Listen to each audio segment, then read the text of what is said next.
मेरे सभी श्रोताओं को मेरा सादर अभिवादन। दोस्तों, अगर आपको मेरी आवाज़ और कहानियाँ पसंद आती हैं तो इन्हें लाइक ज़रूर कीजिए। इन कहानियों को अधिक से अधिक शेयर कीजिए जिससे ज़्यादा से ज़्यादा लोग इन्हें सुन सकें। और कहानी के बारे में अपनी प्रतिक्रिया कमेंट बॉक्स में ज़रूर लिखिए। केवल तारीफ ही नहीं, मुझे मेरी कमियों के बारे में भी बताइए जिससे मैं आगे अपनी गलतियों को सुधार सकूं। यदि अभी तक मेरे चैनल को सब्सक्राइब नहीं किया है तो सब्सक्राइब भी कीजिए जिससे नई पोस्ट के नोटिफिकेशन आप तक पहुंच सकें। आज हम सुनेंगे शिवानी जी की कहानी नथ। चलिए शुरू करते हैं। पुट्टी ने उठकर अपनी छोटी सी खिड़की के द्वार खोल दिए। धुएं से काली दीवारों पर सूरज की किरणों का जाल बिछ गया। छत से झूलते हुए छींके में धरे ताजे मक्खन की खुशबू से कमरा भर गया और पुट्टी के हृदय में एक टीस सी उठ गई। क्या करेगी उस खुशबू का जब उस मक्खन को खाने वाला ही नहीं रहा। ऐसे ही ताजे मक्खन की डली फाफर की काली रोटी पर धरकर खाते खाते उसके पति ने उसके मुंह में अपना जूठा गस्सा ठूंस दिया था, ठीक जाने के एक दिन पहले। उस दिन भी ऐसे ही खिड़की के पट से चोर सा उजाला आकर पूरे कमरे में फैल गया था और उसी उजाले के पीछे पीछे न जाने कहां से उसकी सास आकर खड़ी हो गई थी। अपने धृष्ट फौजी पुत्र की बहू को कर्कशा सास ने वहीं चीर कर धर दिया था। हद है बेशर्मी की, हमारे कुआओं की छोकरी तो ऐसी बेशर्म थोड़े ही होती हैं। है ना तिब्बती लामानी, इसी से गुण दिखा रही है। सास के जाने के पश्चात वह कितनी देर तक पति की छाती पर सिर धरे सुबकती रही थी, पर जिस छाती को चीनियों की गोलियों की वर्षा झेलनी थी वह सुंदर पत्नी की टेक बनती भी कैसे। गुमान सिंह के जाते ही पुट्टी पर विपत्तियों का पहाड़ टूट पड़ा था। सास, विधवा ननंद और जिठानी की गालियां सुनती तो वह जानबूझकर ही बहरी बन जाती थी। दोनों कानों पर हाथ धरकर इशारा करती कि उसे कुछ भी सुनाई नहीं दे रहा है। विधवा ननंद का पर्वताकार शरीर क्रोध के भूकंप से डोल उठता। अंधी, कानी, बहरी लड़कियां क्या अभी और बची हैं भौजी तुम्हारे तिब्बत में? हमारा एक भाई और भी तो है, वह व्यंग भरे स्वर में चीर कर कहती। अपने दोनों कानों पर हाथ धरकर अपनी भोली सूरत को और भी भोली बनाकर पुट्टी सधे अभिनय की मुद्रा में कहती, क्या करूं, न जाने क्या हो गया इन कानों में। हर दम साएं साएं की आवाज आती है, एकदम बज्जर गिर गया है निगोड़े कानों में। इतना घमंड था ना अपने रूप का, तिब्बत के जादू से हमारे भैया को भेड़ बनाकर रख दिया, इसी से भगवान ने सजा दी। भगवान करे तुम्हारे कानों पर ही नहीं पूरे शरीर पर बज्जर गिरे। कुलच्छनी न होती तो क्या गुमान को लद्दाख जाना पड़ता। पुट्टी अपनी हिरनी की सी तरल दृष्टि से उसे देखकर हंसती रहती, जैसे उसकी पुरुष गर्जना का एक शब्द भी उसके पल्ले ना पड़ा हो। माता, भाई, भौजाई और विधवा बहन से लोहा लेकर ही गुमान उसे ब्याह लाया था। अपनी माँ के साथ वह गांव-गांव में फेरी लगाकर बिसाती का छोटा मोटा सामान बेचा करती थी। स्वास्थ्य से दमकते लाल चेहरे पर उसकी तीखी नाक और बड़ी बड़ी आंखें लामा कन्याओं की भांति चपटी और छोटी नहीं थीं। कानों में गंदे पीले सूत में गूंथे फिरोजा और मूंगे झूलते थे। कंधे से टखने तक झूलते उसके तिब्बती लबादे की ढीली ढाली बाहों में वह एकदम बच्ची लगती, पर कभी कभी लबादे की कैंचुली उतार कर वह उसकी बाहों की रहस्यमय सीवन से ढूंढ ढूंढ कर जुएं मारती और तब लबादे की कैंचुली रहित उसका उन्मुक्त यौवन किसी लपलपाते नाक की भांति देखने वाले को डसने दौड़ पड़ता। गुमान ने भी उसे एक दिन बिना कैंचुली के देख लिया था। गांव के चौराहे पर उसकी माँ ने अपनी गंदी चादर फैलाकर दुकान खोल दी थी। जम्बू, गंधरेणी आदि के मसाले की जड़ी बूटियों के बीच वह स्वयं टांग पसार कर धूप सेक रही थी और एक टीले पर बैठी उसकी सुंदरी पुत्री अपने लबादे की बाहों से जुएं बीन बीन कर मार रही थी। गुमान सिंह छुट्टियों में घर आया हुआ था। सुबह उठकर वह घूमने निकला और माँ बेटी की हाट के सामने ठिठक कर खड़ा हो गया। पुट्टी अपनी सुडौल बाहों को अपने लबादे की मुर्दा बाहों से टटोल टटोल कर जुएं निकाल रही थी। गुमान को देखा तो लजा कर उसने हाथ खींच लिए। उसके गालों की उठी मंगोल हड्डियों के बीच गुलाबी रस का सागर छलक उठा था। चौड़े माथे पर गोंद की तरह चिपकाई काले केशों की पट्टी से कुछ केश निकलकर हवा में फरफरा रहे थे। जीर्ण कुर्ते के बटनों की पूर्ति एक बड़ी सी सेफ्टी पिन लगाकर की गई थी, पर किसी बेगवती के 2 पाटों पर बांधा गया रस्सी की पहाड़ी पुल जैसे साधारण सी हवा में कांप उठता है, उसी भांति सेफ्टी पिन रह रहकर कांप रही थी। गुमान अकारण ही चीजों का मोलतोल करने लगा। कभी मैली चादर पर सजे छोटे आईने में अपनी मूछें संवारता, कभी नीले फिरोजों की अंगूठी पहनता और कभी उठाकर तिब्बती घंटियां ही टुनटुनाने लगता। क्यों बेकार में गड़बड़ करता है? पुट्टी की मां ने अपनी टूटी फूटी हिंदी में उसे झड़क दिया। लेना है तो ले, नहीं तो जाए। उसकी युवा पुत्री के आते ही ग्राम के मंचलों की भीड़ जम जाना नित्य का नियम था, पर वह खूंखार और रूखी औरत थी, जो कि शराब और भेड़ बकरे के कच्चे गोश्त ने उसका रक्तचाप शायद और भी बढ़ा दिया था। असली और नकली ग्राहक को वह चट से बीन कर फटक देती थी, पर गुमान सिंह को दोबारा झिड़कने का साहस उसे भी नहीं हुआ। वह गोरे, तरुण और निर्भीक दृष्टि में कुछ अजीब सी मोहिनी थी। फिर वह फौजी जवान था, ऐसा फौजी जो 1-2 दिन में ही निर्मम चीनी लुटेरों को भगाने लाम पर जा रहा था। पुट्टी की मां का मन अकारण ही ममता से भर गया। चीनियों को वह कभी क्षमा नहीं कर पाई थी। उनके इकलौते 12 वर्ष के पुत्र को उन्होंने चीन के किसी स्कूल में पढ़ने भेज दिया था। उसके दमे के रोगी पति को सड़क की बेगार में जोत जोत कर मार डाला था। उसके हाथी से विराट याक को काट काट कर हत्यारों ने अपनी फौजी टुकड़ी को खिला दिया था, और एक दिन वह चूकती तो उसकी पुट्टी को भी उड़ा ले जाती। रात ही रात में वह मणि पद में हम जपती पुत्री को खींचती गिरती पड़ती तिब्बत की सीमा पार कर गई थी। उन्हीं चीनियों को मार भगाने गुमान जा रहा था। इसी से वह उसकी श्रद्धा का पात्र बन गया था। वह नित्य ही उस सराय में पहुंच जाता जहां पुट्टी अपनी मां के साथ रहती थी। पुट्टी उसके लिए मक्खन नमक वाली गरम तिब्बती चाय बनाती और पश्मीन सहित भुने हुए भेड़ की रान के बड़े बड़े टुकड़े तैयार कर लाती। पुट्टी की मां दोनों पर अपनी छोटी छोटी आंखों का अंकुश लगाए बैठी रहती। फिर भी न जाने कब पुट्टी के मंगोल कटाक्षों की अरगला गुमान के हृदय कपाट पर स्वयं ही लग गई। जाने के 3 दिन पूर्व गुमान ने पुट्टी की मां के सम्मुख उसकी पुत्री से विवाह का प्रस्ताव रखा, तो वह बड़े सोच में पड़ गई। कुमैयों के बीच खाली दाल भात खाकर उसकी तिब्बती बेटी कैसे जिएगी? बिना जौ की शराब के उसके गले के नीचे रोटी का गस्सा नहीं उतरता, और फिर दूध चीनी वाली चाय भला कौन तिब्बती लड़की घुटक पाएगी? फिर वह गुमान की मां और विधवा बहन को देख चुकी थी।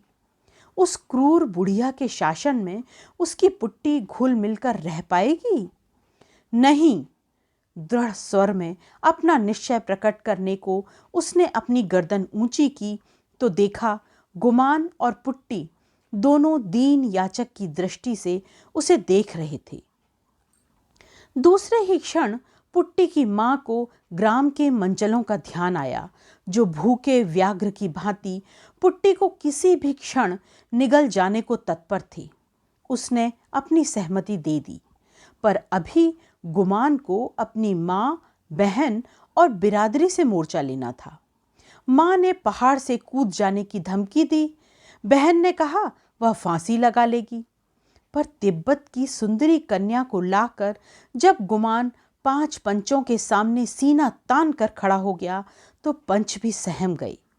पुट्टी के सात्विक सौंदर्य ने धर्म, जाति और रूढ़ियों की उलझी गांठें क्षण भर में सुलझाकर रख दी। दूसरे ग्राम से पंडित बुलाकर गुमान के युवा मित्रों ने फेरे फिरा दिए और कुछ याकूत, फिरोजे, चांदी की 3-4 दंत खुदनियां और 4 बकरियों के दहेज के साथ जोर जोर से रोकर पुट्टी की माँ ने उसे सराय से ससुराल के लिए विदा किया। न जाने कितनी गालियों से सास ने उसका वरण किया। जिठानी और ननंद उसके विचित्र लबादे का मजाक बनाती जोर जोर से हंस रही थीं। किंतु उस बदसूरत लबादे के भीतर जगमगाते रत्न को एक ही व्यक्ति ने पहचाना और वह था गुमान। वह जितना ही अपनी भोली विचित्र पत्नी को देखता उतना ही उसके सौंदर्य में डूबता चला जाता। पुट्टी बहुत कम बोलती थी और बोलने और हंसने से उसके गालों की ऊंची हड्डियां कुछ और भी ऊंची उठ जाती थी। गुमान का कमरा बेहद छोटा और अंधेरा था। एक कोने में ताजे खोदे गए मिट्टी से सने आलूओं का ढेर रखा था। दूसरी ओर 2 टूटे हल दीवार से टिके थे जिन पर उसकी खाकी वर्दियां टंगी थी। काली दीवार पर एक बड़ा सा आईना टंगा था जिसे गुमान मद्रास से खरीद कर लाया था। उसी आईने में युगल प्रेमियों ने एक साथ अपना चेहरा देखा तो दिन भर की कड़वाहट धुल गई। रात को अपनी नवेली पत्नी के लिए गुमान कमरे में ही खाना ले आया तो वह कट कर रह गई। बार बार उसने गर्दन हिलाकर कमरे में खाने की व्यवस्था पर असंतोष प्रकट किया। टूटी फूटी पहाड़ी में अपनी लज्जा व्यक्त करने की चेष्टा की, किंतु वह जिधर गर्दन फेरती वहीं उसका सजीला पति उसके मुंह में गस्सा ठूंस देता। पुट्टी अपनी ढीली ढीली बाहों में मुंह ढांपने की चेष्टा कर अपनी तिब्बती भाषा में न जाने क्या बुदबुदाती और गुमान उसकी विचित्र हड़बड़ाहट को दोहराता तो वह खिलखिला उठती। गुमान होठों पर उंगली रखकर उसे इशारे से समझाता, श्श्ट, धीरे हंसो, बगल वाले कमरे में अम्मा लेटी है। पुट्टी उसके गूंगे आदेश को चट से समझ लेती। दोनों नंदनवन के उन शीतल वृक्षों की स्वर्गिक छाया में थे जहां भाषा का कोई बंधन नहीं था। वहां केवल एक ही भाषा ग्राह्य है और वह है हृदय की। दूसरे दिन वह सास के पीछे पीछे छाया सी घूमती रही पर वह एक शब्द भी नहीं बोली। ननंद के साथ वह बर्तन मलवाने बैठी तो ननंद ने उसकी ओर देखकर पच से थूक दिया। पुट्टी की आंखों में आंसू छलक आए। अभी तो इसका पति यही था, इसके जाने पर इसकी कैसी दुर्गत होगी।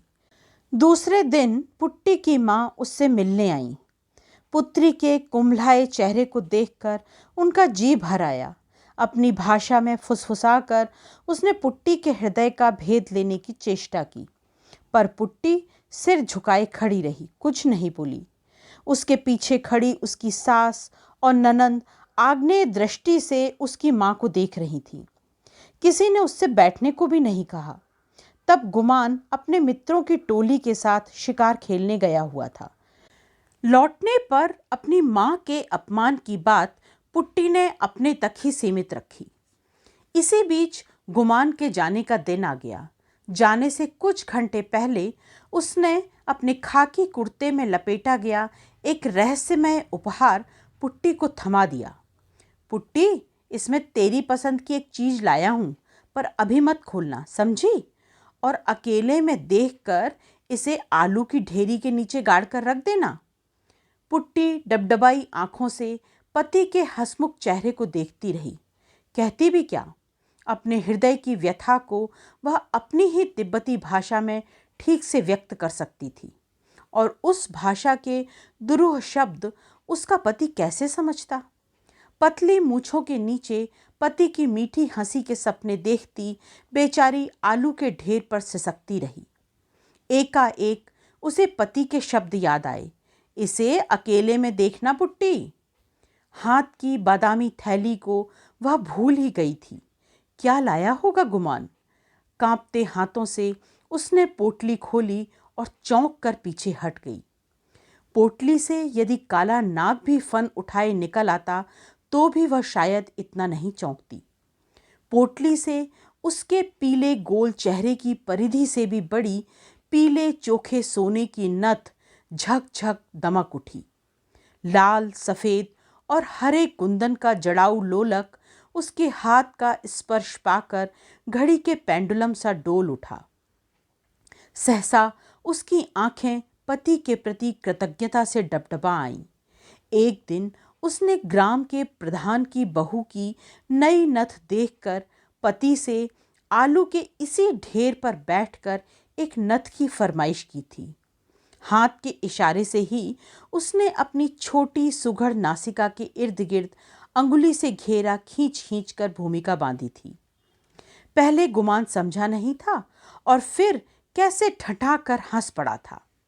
आज उसी आलू के ढेर पर नथ की झकझक कर रही थी, पर उसे पहनकर बैठेगी तो देखेगा कौन। टप टप कर उसकी आंखों से आंसू गिरने लगे थे। न जाने कब उसकी माँ आकर चुपचाप उसके पीछे खड़ी हो गई। सास और ननंद गुमान को छोड़ने बस स्टैंड गई थीं। पुट्टी की माँ शायद बाजार करने जा रही थी। माथे पर पोटली की गांठ बंधी थी। दामाद से वह कल ही मिल ली थी। सुबह से ही पुट्टी के लिए उसका मन न जाने क्यों व्याकुल हो उठा था। सूजी सूजी आंखों से माँ को निहार कर पुट्टी ने इशारे से नथ दिखाई। पोटली को नीचे उतार कर माँ पुत्री के निकट खिसक आई। नथ हाथ में उठाई तो उसकी आंखें आश्चर्य से फट पड़ी। बाप रे बाप, कम से कम 6 तोले की है पुट्टी। इतना रुपया तेरे आदमी के पास कहाँ से आया?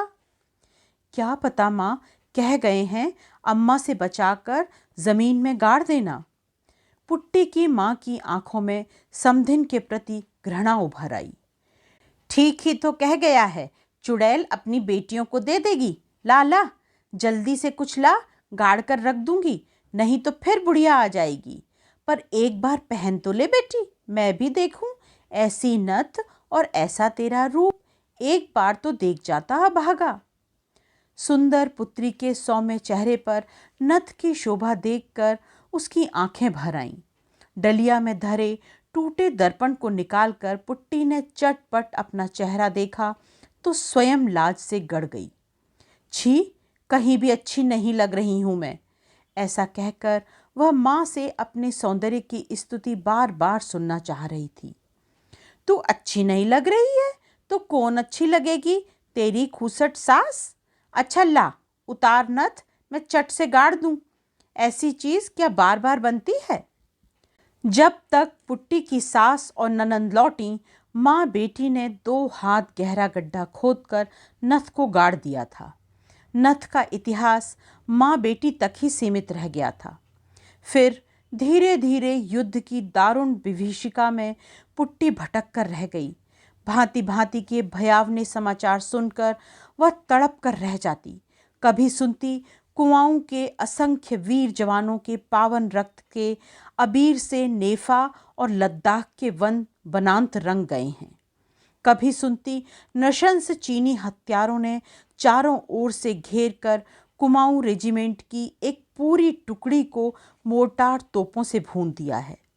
भूखी प्यासी वह कभी स्कूल के हेडमास्टर के रेडियो से कान सटाकर बैठ जाती, कभी बिलख बिलख कर रोने लगती। हिंदी वह ठीक से समझ नहीं पाती थी और ठीक से न समझे जाने पर युद्ध के भयावने समाचार उसे और भी भयावने लगते। सास दिन भर बड़बड़ाती, कुलच्छिनी रो रो कर कैसा अपशकुन कर रही है। बहुत दिनों तक गुमान की कोई चिट्ठी नहीं आई और फिर एक दिन एक तार आया। कुमाऊं रेजिमेंट का गुमान सिंह दुश्मन की गोलियां झेलता हुआ आखिरी दम तक अपनी चौकी पर डटा रहा। अंत में जांघ में गोला फटकर लगने से वह वीर गति को प्राप्त हुआ।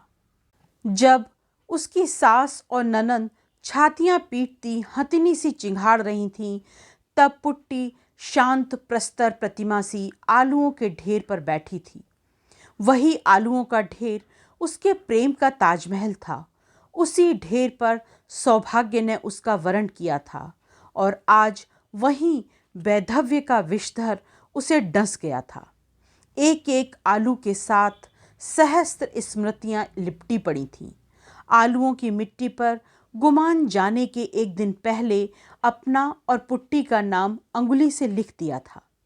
नाम के उसी घेरे को पुट्टी एकटक देख रही थी।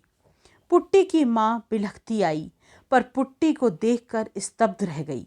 यह तो पुट्टी नहीं, जैसे स्वयं तिब्बत के मठाधीश बड़े लामा बैठे थे। उसकी आंखों में एक भी आंसू नहीं था।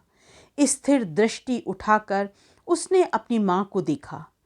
पुट्टी, मेरी बच्ची, मेरे साथ चलेगी? वह अपना चेहरा उसके पास सटाकर बोली, नहीं नहीं, मैं यहीं रहूंगी। आलुओं की ढेरी को ममता से देखकर पुट्टी ने मुंह फेर लिया था। पुत्र की मृत्यु ने उसकी सास को जीती जागती तोप बना दिया था। वह दिन रात आग उगलती, पर पुट्टी पत्थर बन गई थी। रोज रात को वह पति की वर्दी सूंघती, माथे से लगाती और फिर छाती से लगाकर आलुओं के ढेर पर लेट जाती। जिधर करवट बदलती उधर ही वर्दी को भी यत्न से लिटा देती और धुएं से काली छत को देखती रहती। एक दिन उसने सुना उसके गांव से 17 मील दूर की तहसील पर कमिश्नर साहब आए हुए हैं और गांव की स्त्रियों से सोना मांग रहे हैं।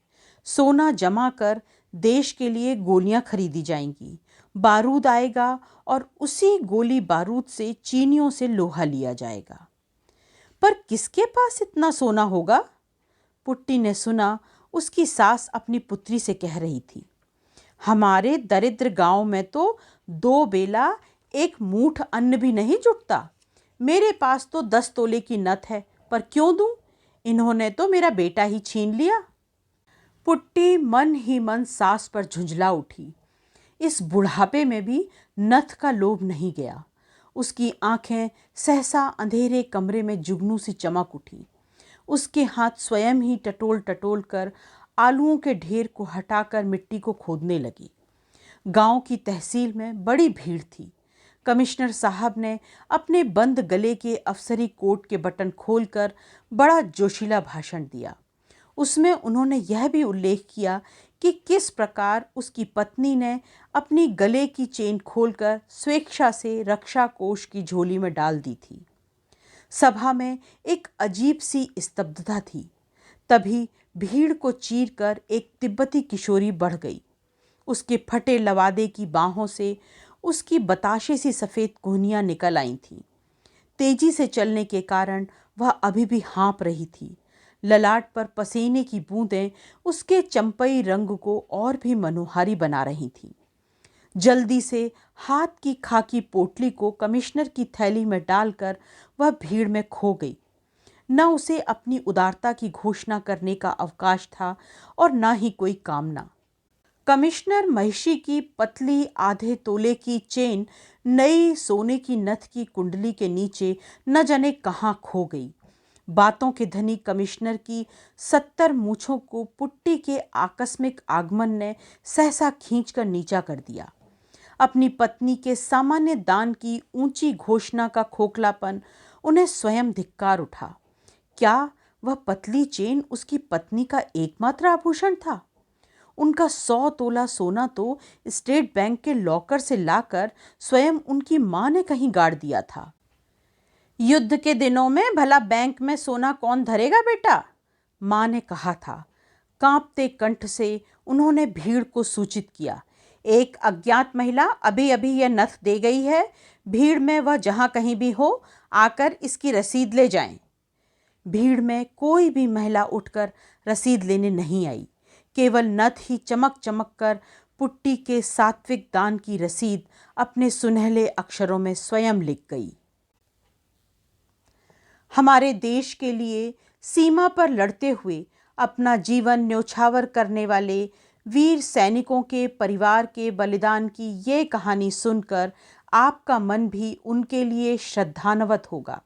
ऐसी उम्मीद के साथ अगली कहानी लेकर आपके समक्ष फिर उपस्थित होंगी। नमस्कार।